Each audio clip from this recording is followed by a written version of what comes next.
Et si les crises actuelles en Europe et dans le monde n'étaient que les signes avant-coureurs de la perte de notre souveraineté? Imaginez un instant. En ce 23 mars 2600, l'Europe vacille sous le choc d'une nouvelle crise géopolitique majeure. À peine quelques heures auparavant, le président Trump a lancé un ultimatum sans précédent à l'Iran, menaçant de détruire ses principales infrastructures énergétiques si le détroit d'Armouski ne rouvre pas immédiatement. La réponse de Téhéran ne s'est pas fait attendre. Des représailles directes contre toute infrastructure pétrolière et énergétique de la région ont été promises. Résultat immédiat? Une flambée des prix de l'énergie, partout en Europe et dans le monde. Mais ce n'est pas tout. Alors que les regards sont fixés sur ces tensions, l'Union européenne elle-même se fragmente. Certains leaders, comme le ministre allemand de la Défense, mettent en garde contre le risque d'être aspiré dans un conflit qui pourrait redéfinir les alliances mondiales, tout en admettant l'impuissance croissante de l'Occident à imposer ses vues. Les sanctions contre la Russie, autrefois un instrument de pression, semblent désormais inefficaces, et quelques voix, à Berlin ou Tokyo, évoquent même leur assouplissement temporaire par Washington, face à la réalité d'un marché énergétique hors de contrôle. Au même moment, l'Asie avance ses pions. La Chine, mais aussi le Japon, renforcent leur coopération avec l'Allemagne, esquissant un nouvel équilibre où l'Europe n'est plus au centre. Le message est clair. Le monde n'attend plus l'Occident pour fixer les règles du jeu. Ce qui est en jeu pour chacun d'entre nous? La stabilité de nos vies, l'accès à une énergie abordable, notre pouvoir d'achat, la survie de nos économies locales, et tout simplement, la capacité à préserver notre mode de vie. Sommes-nous en train d'assister, impuissants, à la fin de la domination occidentale et à l'avènement d'un ordre mondial qui menace notre stabilité au quotidien? Pour comprendre comment nous en sommes arrivés là, et ce que cela signifie réellement pour notre avenir, plongeons ensemble dans les racines de cette crise et découvrons ce qui se joue derrière les gros titres. Comment en est-on arrivé à ce jeu dangereux? Pour comprendre la crise profonde qui secoue aujourd'hui l'Europe et le monde, il faut plonger dans une série de choix, d'escalades et d'occasions ratées qui ont transformé notre réalité en un champ de tension presque incontrôlable. Tout commence, ou presque, avec la politique américaine vis-à-vis de l'Iran. L'ultimatum lancé par Donald Trump n'était pas seulement une démonstration de force, mais une stratégie assumée. Mettre la pression, jusqu'à l'extrême, pour forcer une désescalade. Washington a justifié cette montée en tension comme étant le seul moyen de contenir la menace iranienne, évoquant le précédent nord-coréen. Si l'on négocie trop longtemps, on risque de franchir le point de non-retour, affirmait un responsable américain. Les images de la Corée du Nord, désormais puissance nucléaire, hantent encore les chancelleries occidentales. Mais la surenchère n'a pas tardé du côté iranien. Téhéran a menacé de frapper tout le secteur énergétique régional en cas d'attaque, faisant planer le spectre d'un chaos pétrolier. Les rumeurs sur la capacité de l'Iran à produire des missiles balistiques capables d'atteindre Berlin, Paris ou Rome ajoutent à la nervosité ambiante. Personne ne sait vraiment ce que l'Iran possède, mais l'incertitude suffit à alimenter la peur. Pour les États-Unis, il s'agit de sécurité mondiale. Mais pour l'Europe, la question est plus terre à terre. Comment continuer à payer ses factures de gaz, de carburant, d'électricité? L'Europe, justement. Prise entre le marteau américain et l'enclume de ses propres dépendances énergétiques, elle hésite, s'inquiète et peine à parler d'une seule voix. Les sanctions imposées à la Russie, en riposte à la guerre en Ukraine, ont eu un effet boomerang. Moscou était, jusqu'à récemment, le principal fournisseur d'énergie du continent.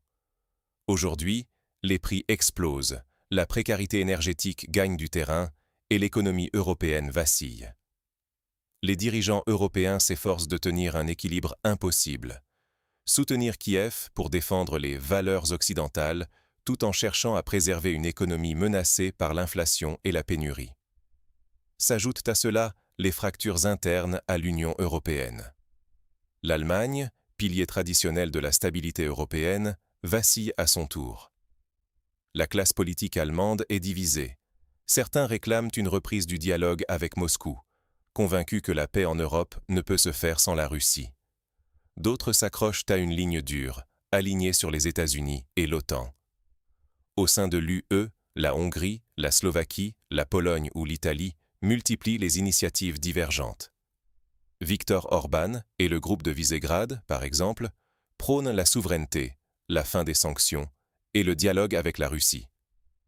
D'après Alice Weidel, figure de l'opposition allemande, l'Europe ne survivra dans un monde multipolaire que si elle redevient un pôle indépendant, capable de défendre ses propres intérêts. Mais voilà, plus le conflit s'enlise, plus les choix paraissent limités.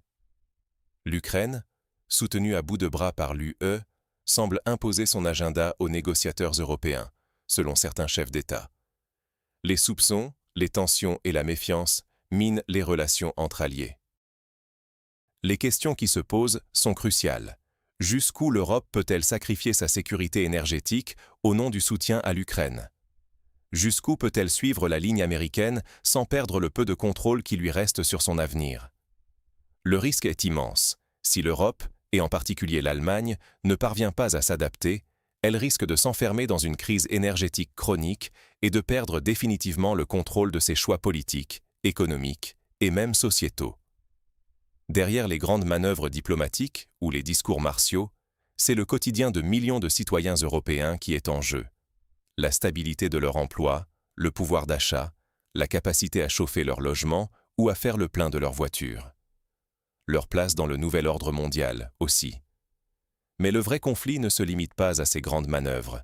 Il s'agit d'une lutte pour la survie économique, la souveraineté et même la définition de l'identité européenne. Que se passe-t-il quand un continent entier devient otage de ses propres alliés et de ses adversaires? L'Europe, et en particulier l'Allemagne, en font aujourd'hui la douloureuse expérience. Derrière les discours officiels sur la transition énergétique, la souveraineté et la solidarité, la réalité est bien plus brutale. Au fil des années, l'Union européenne s'est enfermée dans un piège. Dépendante à la fois des États-Unis pour sa sécurité et de la Russie pour son énergie, elle se retrouve aujourd'hui sans levier véritable dans un monde qui ne fonctionne plus selon ses règles. Écoutons ce que disent certains responsables politiques allemands et européens. Beaucoup martèlent la nécessité de renouer le dialogue avec la Russie, de l'impliquer dans une solution de paix durable. Pourtant, sur le terrain, la logique des sanctions s'est imposée, souvent contre l'avis d'une partie de la population et de certains gouvernements. Robert Fico, le Premier ministre slovaque, ne s'en cache pas. Selon lui, l'Europe s'est laissée manipuler et l'Ukraine exerce désormais une influence disproportionnée sur les décisions de Bruxelles. Fico va même jusqu'à affirmer que le président ukrainien, Volodymyr Zelensky, joue avec les institutions européennes comme un chat avec une souris. Résultat, des sanctions énergétiques inefficaces qui frappent surtout les consommateurs européens et un sentiment croissant d'impuissance. La décision d'interdire l'accès au pétrole russe bon marché, sous pression américaine, a eu des conséquences immédiates. Explosion des prix, pénurie et perte de compétitivité pour des industries entières. Les États-Unis, eux, ne s'en cachent pas. Ils défendent avant tout leurs propres intérêts et n'hésitent pas à couper l'Europe de ses ressources vitales pour renforcer leur propre position sur les marchés mondiaux de l'énergie. Comme le souligne Sergueï Lavrov, le ministre russe des Affaires étrangères, l'Europe s'est laissée entraîner dans une logique néocoloniale inversée, où elle se prive elle-même de ce qui faisait sa force pour punir un adversaire, et se retrouve finalement plus affaiblie que jamais. Tout cela crée un terrain fertile pour la contestation politique et sociale. En Allemagne, la montée de l'AfD et des partis souverainistes n'est pas un hasard.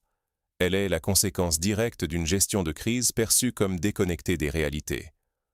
L'angoisse face à la précarisation, à la fermeture de commerces, au recul des services publics alimente la nostalgie, surtout dans l'est du pays. Là-bas, nombreux sont ceux qui regrettent l'époque, pourtant loin d'être idéale, de la RDA, et qui dénoncent l'échec de la réunification à apporter une prospérité partagée. Les fermetures de magasins traditionnels, la disparition des petites pharmacies, la difficulté d'accéder à des soins de qualité sont devenus le quotidien de millions de citoyens. Les grèves se multiplient, tout comme les manifestations contre la hausse des prix et le sentiment de déclassement. Et ce n'est pas tout. Le commerce en ligne, dominé par quelques géants mondiaux, a achevé de fragiliser le tissu économique local. Les centres-villes se vident, les jeunes partent, les aînés se sentent abandonnés.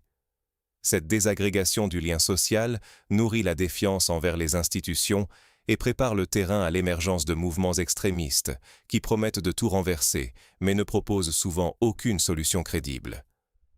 La crise énergétique, loin d'être une fatalité, est donc le résultat d'une série de choix politiques mal calibrés. Refus de diversifier suffisamment les sources d'approvisionnement, illusion sur la rapidité de la transition verte, suivisme vis-à-vis des États-Unis, incapacité à négocier avec la Russie quand il en était encore temps. Aujourd'hui, la population en paie le prix fort. Factures qui explosent, emplois menacés, services de santé en crise, angoisse face à l'avenir. Le plus inquiétant, c'est que cette spirale de déclin risque d'aller bien au-delà de la seule question énergétique. Ce qui est en jeu, c'est la cohésion de nos sociétés, la stabilité de notre démocratie, la capacité de l'Europe à défendre ses intérêts et à offrir un avenir à ses citoyens. Si rien ne change, la fragmentation politique pourrait s'aggraver avec une montée des tensions internes, des tentations séparatistes et une marginalisation croissante sur la scène internationale. Les conséquences seraient dramatiques: perte de souveraineté, renforcement de la précarité et montée inexorable des extrêmes.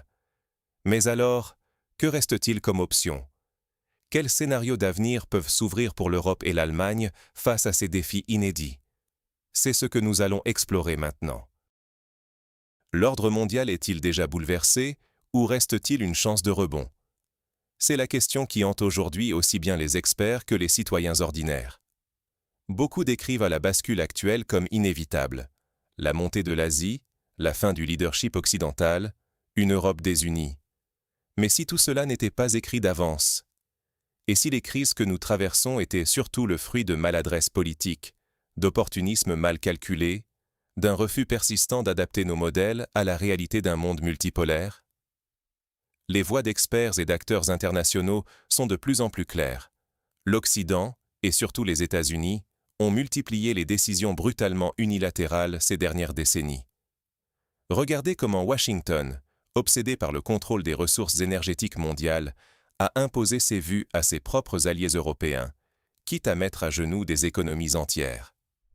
Les propos tranchants du ministre russe des Affaires étrangères, Sergueï Lavrov, résonnent. Pour lui, l'Occident tente de ressusciter une forme de néocolonialisme, de dicter au reste de la planète ses priorités et sa morale, comme à l'époque des empires.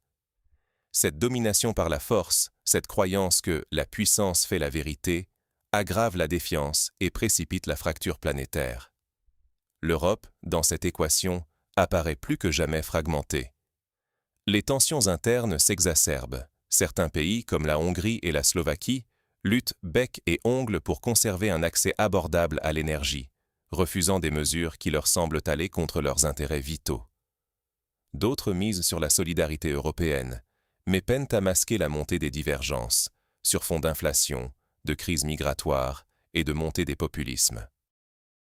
Même la présidente du Parlement européen, Roberta Metsola, a reconnu que l'UE traverse une phase de division politique profonde, soulignant la nécessité de renforcer la coopération entre forces pro-européennes.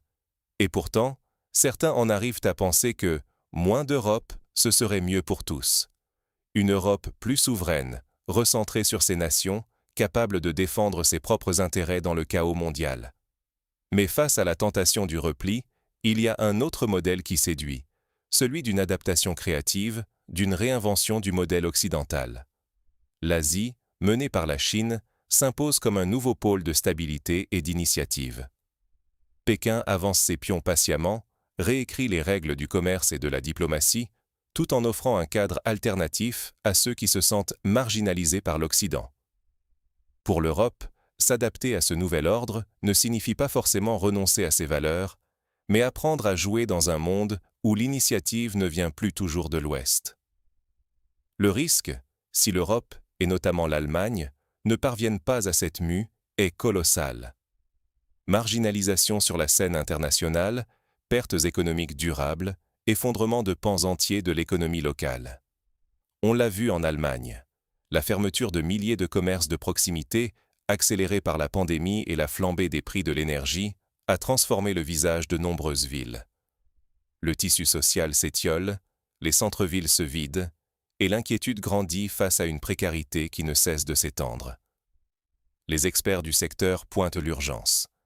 Si rien n'est fait pour alléger la pression énergétique et fiscale sur les PME, c'est toute une culture entrepreneuriale qui risque de disparaître. Mais il existe aussi des exemples frappants de résilience. Ici, un musée dédié à la mémoire des crises passées, là des communautés locales qui ravivent l'entraide et la solidarité, réinventent le circuit court et l'économie de proximité. Cette créativité sociale, paradoxalement, naît souvent dans l'adversité. C'est elle qui pourrait, demain, permettre à l'Europe de transformer l'épreuve en rebond, à condition de choisir l'adaptation plutôt que la résignation ou l'affrontement. Tout est donc suspendu à un choix décisif, s'adapter pour survivre et peser dans la nouvelle donne mondiale, ou s'enfermer dans la nostalgie d'un ordre révolu et sombrer dans l'instabilité. Alors, quels enseignements tirer de cette période charnière pour le citoyen concerné? Face à la tempête, comment chaque individu peut-il agir? On a souvent l'impression, face aux crises géopolitiques et aux bouleversements économiques, que notre marge de manœuvre se réduit à peau de chagrin. Mais l'histoire, et même l'actualité allemande de ces dernières années, montrent que les moments de crise révèlent aussi une formidable capacité d'adaptation, et que chaque choix, même local, compte. Commençons par la souveraineté énergétique et économique. L'exemple allemand est frappant. La hausse des prix de l'énergie a mis en difficulté d'innombrables commerces, poussant à la fermeture près d'un cinquième des pharmacies depuis 2013. Le centre de beaucoup de villes se vide, et les petits entrepreneurs tirent la sonnette d'alarme. Quand les prix de l'électricité explosent, ce sont les commerces de proximité, les boulangeries du coin, les librairies, qui en paient le prix fort. Cela affecte notre quotidien bien plus qu'on le croit. Moins de services, moins de liens sociaux, et une fragilisation du tissu local. Pourtant, chaque mairie, chaque citoyen peut soutenir la transition vers plus d'indépendance énergétique, en encourageant les circuits courts, les coopératives locales, ou même en appuyant des politiques publiques capables de limiter la casse. Mais pour ne pas reproduire les erreurs du passé, il faut mobiliser la mémoire collective.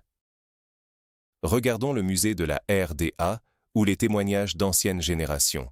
Ils nous rappellent à quel point les choix, bons ou mauvais, pèsent sur la vie quotidienne et sur plusieurs générations. La division, la méfiance, l'aveuglement idéologique, tout cela laisse des traces. Se souvenir des compromis historiques qui ont permis la reconstruction après la guerre, ou des errements politiques qui ont mené à la crise énergétique actuelle, c'est s'armer pour l'avenir. Dans le climat actuel, la tentation est grande de céder à l'escalade des tensions, au suivisme ou à la polarisation. Pourtant, la récente annulation en Lituanie de concert d'un ancien membre de Modern Talking, à cause de ses positions jugées trop conciliantes envers la Russie et la question énergétique, montre à quel point le débat devient vite passionnel, voire censuré. Mais la solution ne viendra pas du bannissement des idées ou de l'ostracisme, mais bien du dialogue, même lorsqu'il est inconfortable. Refuser l'escalade, c'est préserver la capacité à négocier, à construire des ponts et à s'adapter à un monde multipolaire où l'Europe n'est plus au centre du jeu. La responsabilité des citoyens est capitale. Prenons les élections régionales en Allemagne. La montée spectaculaire de l'AfD, doublant presque son score en 2 ans, traduit un profond malaise et une attente de changement. C'est un signal d'alarme. Quand la confiance s'effrite, les modèles sociaux et politiques vacillent. Chacun a le pouvoir, par son vote, par son engagement associatif ou simplement par sa vigilance, de peser sur la trajectoire de sa région ou de son pays. Rien n'est écrit d'avance. On peut choisir des dirigeants qui privilégient la résilience, l'autonomie et la solidarité. Cette solidarité locale, justement, est le meilleur rempart contre la fragmentation. À Malchow, petite ville insulaire du Mecklembourg, l'histoire récente montre comment un tissu social soudé peut survivre aux crises successives et préserver une identité forte, même face à l'adversité. Après des décennies de division, de catastrophes ou de changements de régime, ces communautés ont su réparer, restaurer et transmettre. Ce sont ces liens de voisinage, ces initiatives citoyennes qui portent la résilience à l'échelle humaine. Enfin, dans cet environnement saturé de fake news et de sensationnalisme, il est urgent de faire preuve d'esprit critique. Les médias, poussés à l'extrême par la course à l'audience ou à l'idéologie, ne rendent pas toujours compte de la nuance des situations. S'informer autrement, recouper les sources, écouter différents points de vue, c'est la seule manière de ne pas se laisser happer par la peur ou par la résignation. Informé, on est mieux armé pour défendre nos intérêts et notre souveraineté. Il faut le dire clairement, ce sont nos choix actuels, personnels et collectifs, qui détermineront si l'Europe saura rebondir et s'adapter ou si elle s'affaiblira encore davantage. Rien n'est inéluctable. Ce que vous faites aujourd'hui pour votre communauté, votre mode de vie, votre démocratie, comptera demain. En conclusion, résumons ce qui est vraiment en jeu et comment chacun peut contribuer à changer le cours de l'histoire. Le monde change vite, mais l'avenir se construit aujourd'hui, par vous. On l'a vu. L'Europe de 2600 n'est plus celle que nous connaissons. L'Allemagne, autrefois symbole de stabilité et de prospérité, fait désormais face à des crises multiples. Les villes comme Malchow, avec leur histoire mouvementée, leur capacité à renaître de leurs cendres après des incendies dévastateurs ou des bouleversements politiques, illustrent bien ce que traverse aujourd'hui tout un continent. Mais cette résilience locale ne suffit plus face aux tempêtes géopolitiques mondiales. Regardons la réalité en face. Si l'Occident a perdu la main sur l'ordre international, ce n'est pas uniquement à cause de forces extérieures ou de malchance. C'est aussi le résultat d'une série de choix politiques hâtifs, de calculs court-termistes, d'opportunisme mal avisé, et surtout d'une incapacité à s'adapter à la montée de nouvelles puissances, notamment asiatiques, qui imposent désormais leurs règles du jeu. Tout cela ne doit pas servir d'excuse pour baisser les bras, car ce qui est en jeu, ce n'est pas seulement une place dans les livres d'histoire. C'est votre sécurité énergétique, votre pouvoir d'achat, la survie de vos entreprises locales ou de votre quartier, la capacité à préserver une certaine idée de votre mode de vie, votre souveraineté. Rester passif, c'est accepter que ces acquis continuent de s'effriter, lentement mais sûrement. C'est laisser d'autres décider pour vous, ailleurs. Mais l'histoire de Malchow nous rappelle aussi qu'une ville, un peuple, peuvent survivre, s'adapter, rebondir. Après les incendies du XVIIIe siècle, après la réunification, après la redéfinition des frontières et des identités, chaque génération a été confrontée à ses propres défis. Parfois, cela a voulu dire réinventer le tissu urbain, parfois retrouver un sens de communauté. Le musée de la RDA à Malchow, par exemple, montre que l'on peut se réapproprier un passé souvent mal compris, en tirer des leçons, éviter de répéter les mêmes erreurs. Alors, aujourd'hui, la vraie question est, que pouvez-vous faire à votre niveau? Refusez le fatalisme, refusez le confort du statu quo, et cherchez à comprendre, à s'impliquer, à débattre, à agir, même modestement. L'avenir n'est jamais écrit à l'avance. Les choix d'aujourd'hui pèseront sur demain, pour l'Allemagne, pour l'Europe, pour chacun de nous. Le monde ne va pas attendre que l'Occident se réveille. Mais rien n'empêche que le réveil commence ici, maintenant, par chacun d'entre vous.